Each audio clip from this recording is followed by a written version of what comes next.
Everybody, I hope you're having a good day. Today we are looking at chapter 4.2, which is on Vsepr geometry. I'm coming to you from my trusty craft room. And for this lesson today, you're going to need some supplies. You're actually going to need either a little ball of Play-Doh or a potato or some kind of piece of fruit, and 6 toothpicks, or I've got what are they called, pipe cleaners here, 6 pieces of pipe cleaner, for you to visualize this demonstration. In the past, I have allowed students to come to their final exam with a potato and 6 toothpicks to help them visualize that 3D dimension. So you may find that useful. So pause the video and go off and find those tools, if you will. So again, a small potato, an apple, but you're going to eat the apple after, you better, if you want. So here we go. So it's on 4.2, it's on Vsepr. And really what Vsepr stands for is valence shell electron pair repulsion theory. And it tells us what the shape, the 3-dimensional shape of a molecule will be. Remember, when molecules, we're talking about nonmetals bonded to other nonmetals in a sharing situation, and we did the Lewis dot diagrams of those in the previous lesson. The shape of the molecule tells you something about how it's going to behave, its properties and its reactivities.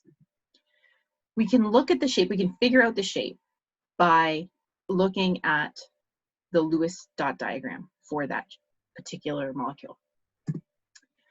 Electron pairs are really negative, and so they try to arrange themselves as far apart as possible.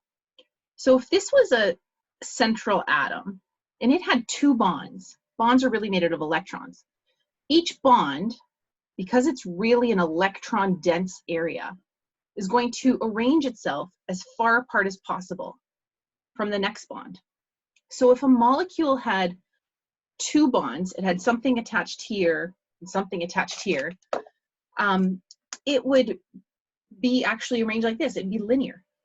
So that this bond, or this pair of electrons, this electron dense region, would be as far apart as possible as the other thing. I'm just going to pause this for a quick second. So if this was our little molecule and it had some central atom attached to 2 things at the side, it would be arranged as a line, a linear molecule. For the purposes of this lesson, we're not going to show the actual atoms that are bonded because they just get in the way. So you're going to assume that there is some atom at the end of each of these, but we're just going to really concern ourselves with the bonds and the regions of electron space. Go back to resume slideshow. There we go. Okay, so in order to predict the molecular shape, we have to assume that the valence electrons repel each other. And therefore, the molecule adopts whatever 3D geometry minimizes that repulsion. So keeps those bonds as far apart as possible. And we call this theory Vsepr, valence shell electron pair repulsion. It's not spelled ER, it's spelled VSEPR. So I've often put that on a multiple choice question because students annotated incorrectly. So valence shell electron pair repulsion. So why is it important? It really tells us the shape of the molecule, and the shape of the molecule can tell us its properties. So it will give a shape to the specific pair of bonded and non-bonded electrons in a molecule. It'll tell us the 3D shape, and always you have to remember that these electrons, these are representing our electrons, have to be as far apart as possible. So let's look at the first example. I'm going to use the mouse here. Paint.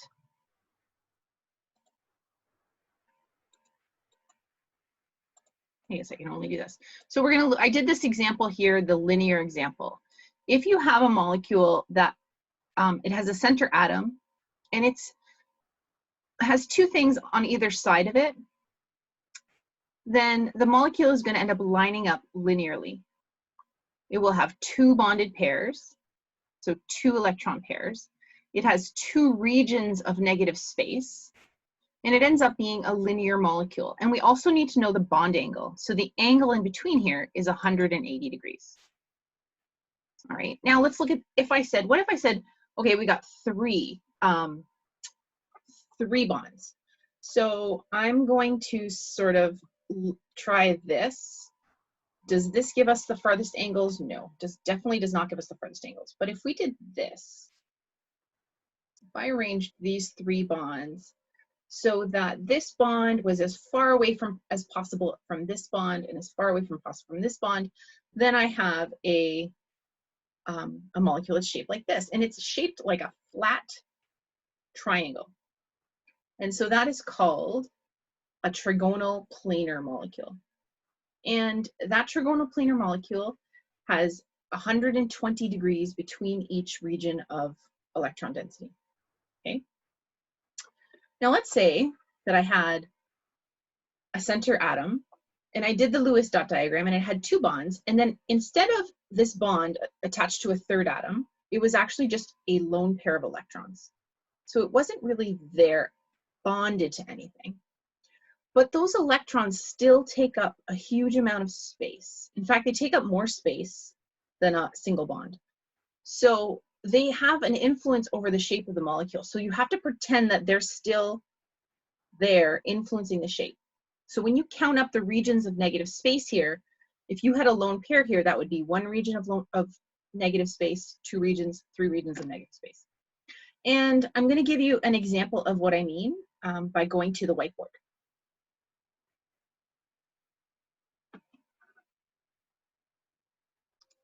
Okay, so here we are. We're going to do BH3, boron trihydride, to start.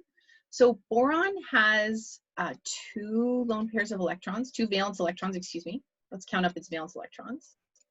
And hydrogen has one valence electron, but there are three of them. So that's a total of three. So we're looking at a total of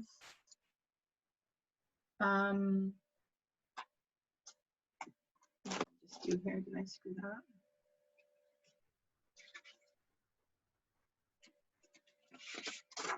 Oh, where's my table?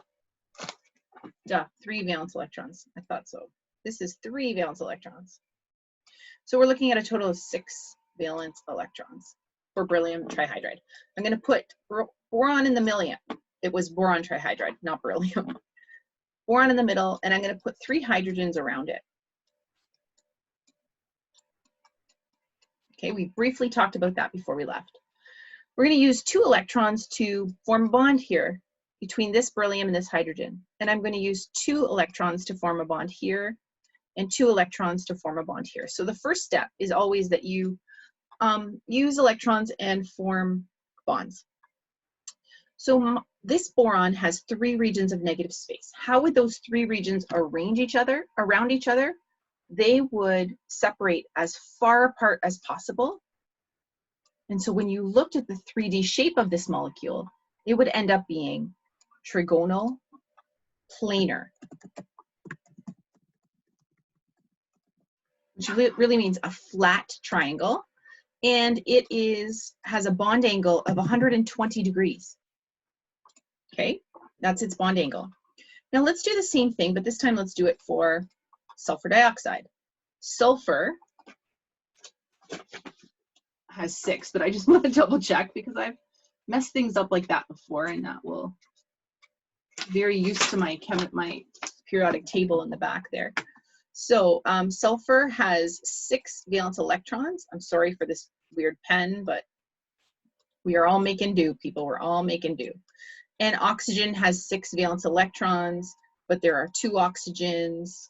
So we're looking here at a total of 6 times 2 is 12, plus those 6 is 18 electrons. I'm going to draw sulfur in the middle, and I'm going to put an oxygen here and an oxygen here. I'm going to use 2 electrons to attach this sulfur and 2 to attach that sulfur. So I've used up 4 of my 18 electrons, and that's not that great. I got to use them all up. So I'm going to go, the next place you're going to go is fill your outer shells.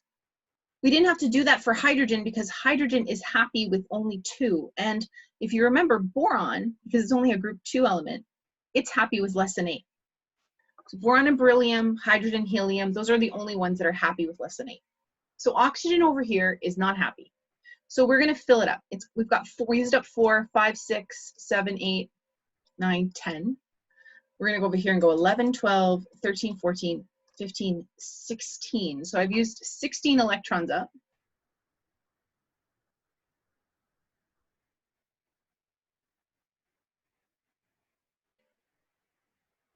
And something's not right.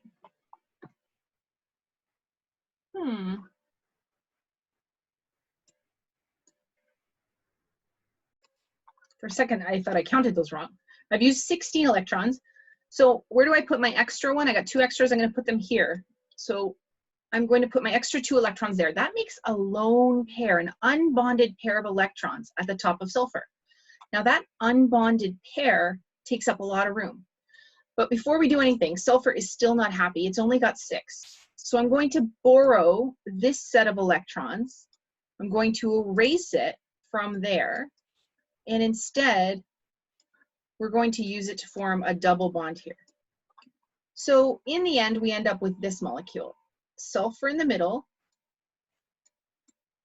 attached to an oxygen, attached to another oxygen, with a lone pair of electrons up here.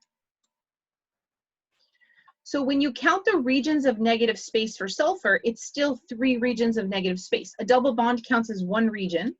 So there's 1 region of negative space. The other bond is another region of negative space. And then the lone pair is a 3rd region of negative space. So if I look at when I have 3 regions of negative space, I'm going to have a trigonal planar molecule. And I'm just going to pull this off and be like, okay, that's not really there, but it's having an influence. And as a result, the molecule, I don't know, it's hard to see it. I need some kind of backing. There we go. The molecule is bent. That's the shape. It's very scientific. And the bond angle, whoops, the bond angle is kind of interesting. This molecule is bent. And the bond angle is actually, the lone pair takes up more room than a bond. And so it pushes a little bit more on this bond angle. So this bond angle isn't 120, it's just slightly less than 120. So we just use the symbol less than 120 whenever there's distortion because of an electron pair. All right, I'm going to pause this and go back to our, so we have some, we did linear when you have two atoms attached to a central molecule. If you have 3 atoms attached to a central molecule, you have trigonal planar. But if one of them is not there, one of them is a lone pair, we also have bent. There's a great table of this on page 209 of your textbook. And there's a handout I'm going to give you as well. Now, what about if you had 4 regions of negative space? So if you have 4 regions of negative space, take your straw and your potato or your Play-Doh or whatever you're going to take here. And you're going to end up with making this little guy here. So this is a tetrahedral molecule. If you squared it all in, it would be a 4-sided figure. This keeps every bonded pair as far apart as possible. And the bond angle is 109.5.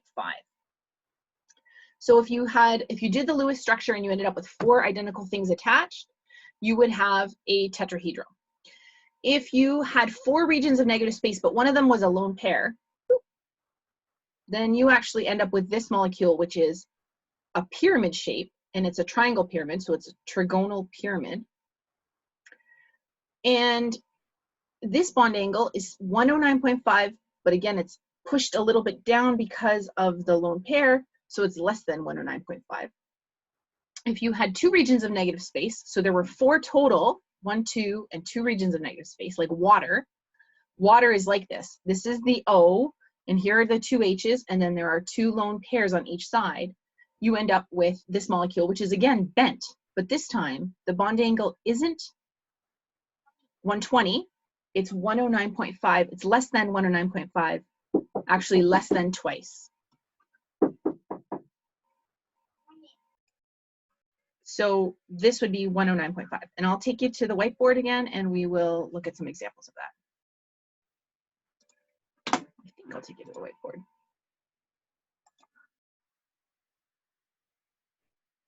Okay, so if I had methane here, CH4, there's no subscript, so I'm doing the best I can here.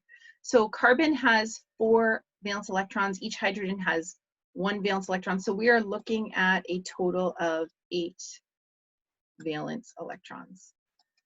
I'm really working at this mouse technique. I'm going to draw carbon in the middle and 4 hydrogens all around it.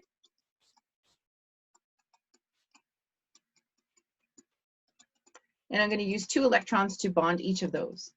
So what we see here is that there is a region of negative space here, a region of negative space here, a region of negative space here, and a region of negative space here. There are 4 regions of negative space.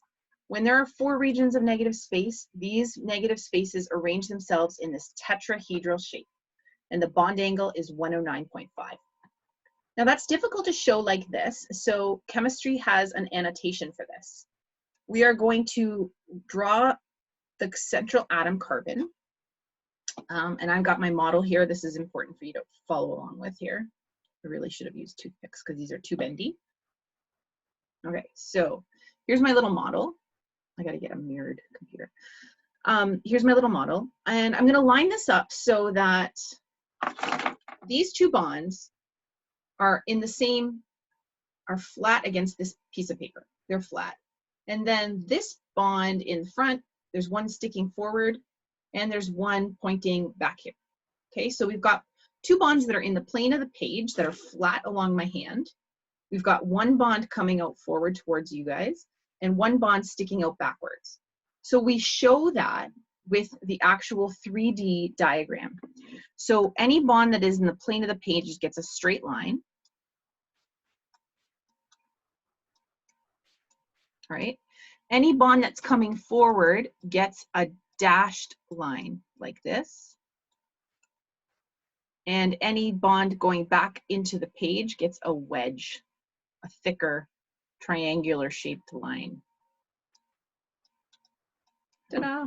Okay, so that's how we draw, that's how we represent this 3-dimensional shapes. So you find as many lines as you can that are in the same plane of the page, and they all get straight lines. And then you decide what's coming forward and what's sticking out back into the page or back towards you, okay? And so that's a tetrahedral. Now, if we did ammonia, NH3, nitrogen has 5 valence electrons. Hydrogen, there are 3 of them, that's a total of 3. We're looking at 8 valence electrons here. So I'm gonna put nitrogen in the middle, and I'm gonna put 3 hydrogens all around it. I wish I could be neater with this, I really do. 2 electrons to bond there, 2 electrons to bond there, and 2 electrons to bond there. But that's only 6, and we have 2 more. So we're going to put a lone pair on the nitrogen. So nitrogen really has 4 regions of negative space around it. So it's this guy. It's tetrahedral. Its molecular shape or molecular orbital shape is tetrahedral. But one of these is not really a bond, and so you can't really say that that's its shape because it's not really there. Although those electrons are imparting a force and a like a result on the rest of the shape. They're repelling these other bonds. So it doesn't matter which one you take off. You're going to take one off. So if I took this one off, I'm left with this triangular bug-shaped molecule here. Right? So that's a trigonal pyramid, and the bond angle is 109.5, but just less than 109.5. And you can see on the screen that I've drawn a less than symbol around the 109.5. If I was going to draw the 3D arrangement of this, I would say, okay, this one is in the plane of the page, one's coming forward and one's going back. So I would draw 1 H coming forward, one this way, and then 1 wedge. Oops. There we go. And the bond angle, of course, there's a lone pair here as well. Sorry, you draw that lone pair in. Trigonal pyramid. Now water, I'm going to do water real quick. Oops. 2 bonds for hydrogen there, 2 electrons for hydrogen, and 2 electrons for hydrogen there. You can draw a line or you can draw 2 electrons, and there will be 2 left over here. So there's a total of 8 electrons here, 6 for oxygen and 1 each for the hydrogen. That's 8. And we're left with this molecule. So there are 4 regions of space. 1, 2, 3, 4. So again, we go back to tetrahedral. It's tetrahedral, but 2 of these bonds aren't really there. So what are we left with? We're left with a bent molecule. And that bent molecule is 109.5, but it's been squished because these big electrons are taking up a lot of space and they're pushing down on here. So that's 109.5. Great.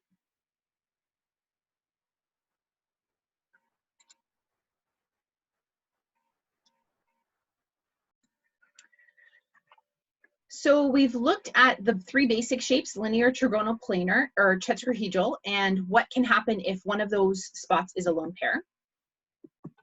And there are other shapes as well.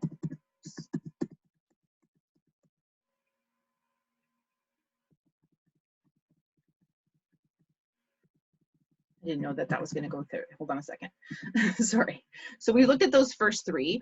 And here is the word explanation of what I just did with you on the whiteboard. So here is SiF4, silicon tetrafluoride.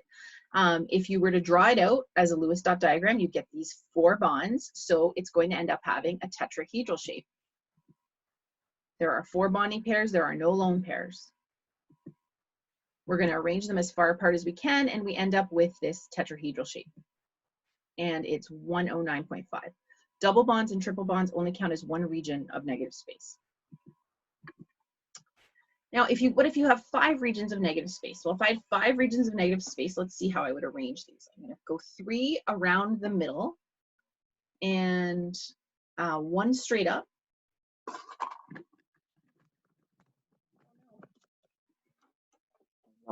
There it is. 1 straight up and 1 straight down. So here is my my little 3D shape that I've got.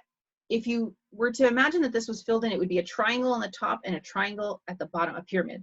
So it is called a trigonal bipyramid, pyramid at the top and a pyramid at the bottom. And this is if you had a central atom and there were 5 things attached to it. So trigonal bipyramid has a 90-degree angle between the top and the middle. But around the center, around the equator, these bonds are only 100 or 120. So there are 2 different bond angles you have to mention when you have a molecule like this. If you only had 4 regions of negative space and 5 regions of negative space, but one of them was a lone pair, you're going to take the one away that's the furthest away from everything. So I would work around this middle. So you're going to pull from the middle, and you're going to be left with this strange thing, which is called a seesaw. And if you build it, you should be able to see that it's a seesaw. If there are 5 regions of negative space, but 2 of them are lone pairs, well, now you're going to take a second one from that middle, and you're left with a T shape. Here, the bond angles are all 90 degrees, but there's distortion, so slightly less than 90 degrees. And if you had 3 regions of negative, 3 lone pairs out of your 5 regions of negative space, you'd end up with a bent molecule. This bent now is slightly bent 120 degrees. Okay.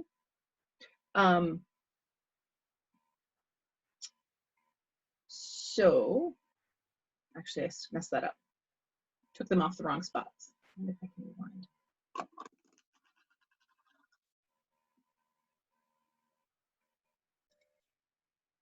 Okay, I sort of messed that up.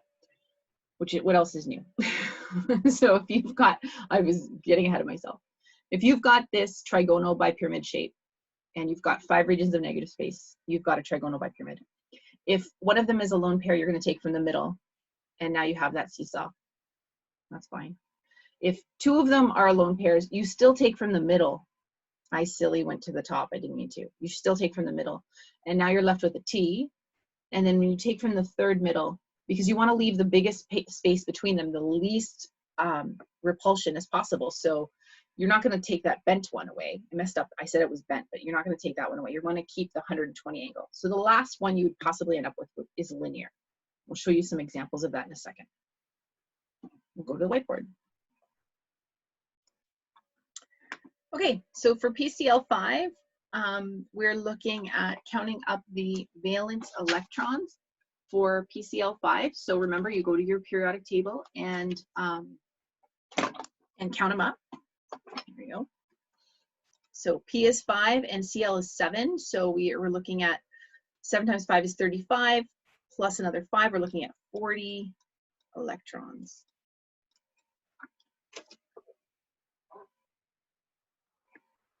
I hope. Okay, so I'm going to try to be as neat as possible. Here's a P. Here's a Cl around here. Here's another one. Here's another one. I'm doing cursive. Here's another one, and here's another one. And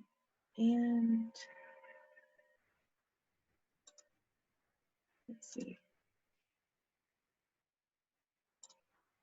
I'm going to use 2 electrons for there, 2 for there, 2 for there, and 2 for there, and 2 for there. Notice P has more, phosphorus has more than 8 now, and that's okay because it is a third row element, so it's opened up the d orbital. So we've filled in 2, 4, 6, 8, 10, 11, 12, 13, 14, 15, 16, 17, 18, 19, 20, 21, 22, 23, 24, 25, 26, 27, 28, 9, 30, 31, 32, 33, 34, 35, 36, 37, 38, 39, 40. So I have PCl, everything's happy. It's got 5 regions of space. 1, 2, 3, 4, 5. 5 regions of negative space. And really I'm talking about the bond being the region of negative space. So it's got 5 bonds around it. So I'm going to redraw that. And we said 5 regions of space, of negative space, was a trigonal bipyramid. 1 straight up, 1 straight down. So we're going to use the straight arrows for that. The straight lines, sorry. We're going to do 1's coming out straight right there. And then 1 coming, 1 going back, and 1 coming out forward. And now we've drawn our 3D wedge and dash molecule. Some students have asked me, do I have to put the lone pairs on these outside elements? You don't really. Lone pairs have to go on the center atom, but they don't really have to be shown around those outer atoms. The shape is always determined by that central atom, so that's the one that you really want to worry about. Okay, let's do SF4. So sulfur has 6 electrons and fluorine has 7. 7 times 4 is 28-ish. Yeah, 28. And sulfur has 6. 34. We're looking at 34 valence electrons. All right, so sulfur in the middle and 4 fluorines all around it.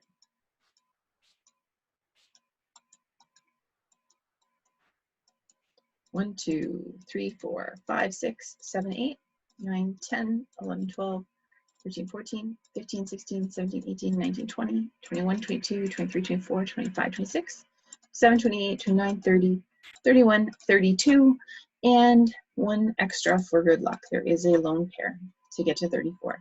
So sulfur has 5 regions of negative space, 4 actual bonds, and 1 lone pair. So if we look at this 5 over here at PCl5, our trigonal bipyramid, just think about what happens when you take 1 off. We're going to take 1 off of the center equator area, because those are the ones that are already the furthest apart. Okay, so sulfur will go in the middle. 1 will go straight up. 1 will go straight down. And then 1 going back and 1 coming forward. And our lone pair. You have to show that lone pair on that center atom. And this is a seesaw. It doesn't look like a seesaw like this, but if you took that and spun it, I don't know if I can. Oh gosh, no. Undo. If you spun it sideways, if I turn the camera, it would look like a seesaw. So it's called a seesaw. The next one is Cl F3. So we're looking at 7 electrons for the chlorine and 7 for the fluorine. 7 times 4 is 28. So we will put chlorine in the middle, put fluorine up here, fluorine over here, fluorine over here. 1, 2, 3, 4, 5, 6, 7, 8, 9, 10, 11, 12, 13, 14, 15, 16, 17, 18, 19, 20, 21, 22, 23, 24. Please, please, please do these a little bit neater. I'm working with a mouse here and it's not that great. Sorry, I got to 24, 25, 26, 27, 28. There were 2 lone pairs there. So this is a bond, this is a bond, this is a bond, but this is just a negative region and this is just a negative region. So we've got 5 regions of negative space altogether. So remember, that's our basic shape.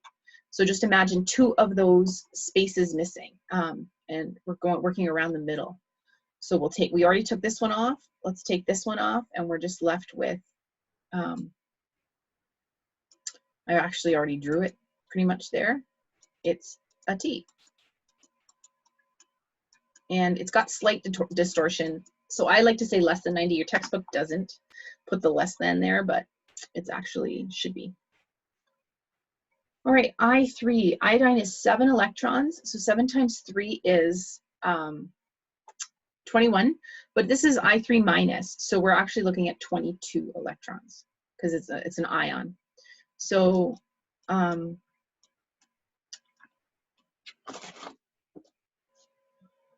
in this case, it's 2 electrons to attach to this iodine and 2 electrons to attach to this iodine.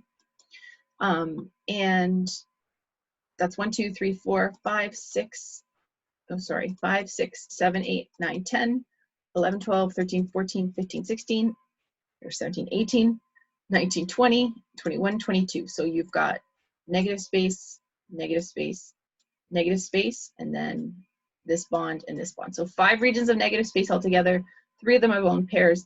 It leaves you with a linear shaped molecule.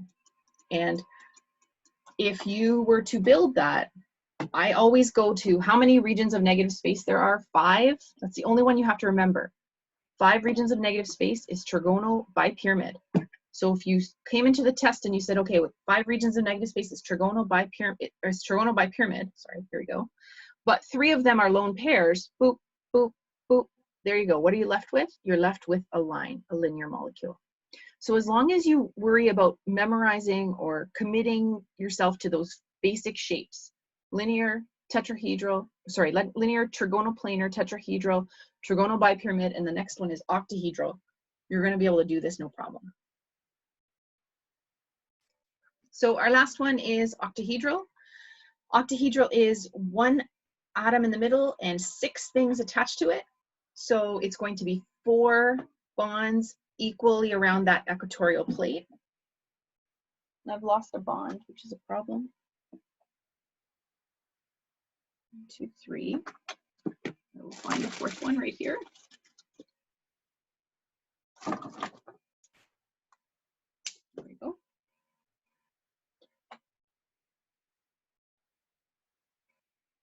So you've got this little guy. He has 4 equal bonds around its center at 90 degrees each, and then 1 straight up and 1 straight down. So everything is 90 degrees for this guy. He's either called a square bipyramid or an octahedral, and it would be called an octahedral because if you filled in all these sides, it would be an 8-sided figure. Oops. Okay, so octahedral, if you had 6 bonds, it would be octahedral. If you had 6 bonds and 6 regions of lone negative space, but 5 were bonds and 1 was a lone pair, you would take the one furthest away from everything, so this one. And we are left with just a square-based pyramid. This would be filled in and be a square-based pyramid. If there were 2 regions of negative space, then you're going to pull from here. So now you're just left with this flat square or square planar molecule. If there were 2 sets of lone pairs on this guy. If there were 3 sets of lone pairs on this guy, you would take this one and now you're back to a T. And if there were 4 sets of lone pairs, oops, you take this one off and you'd be back to a line. So that's how we get all of the different shapes. I encourage you to just learn the 5 basic shapes in the 5 regions of negative space. The ones that have as if they were fully bonded, and then just build them in the test and start pulling things off. All right.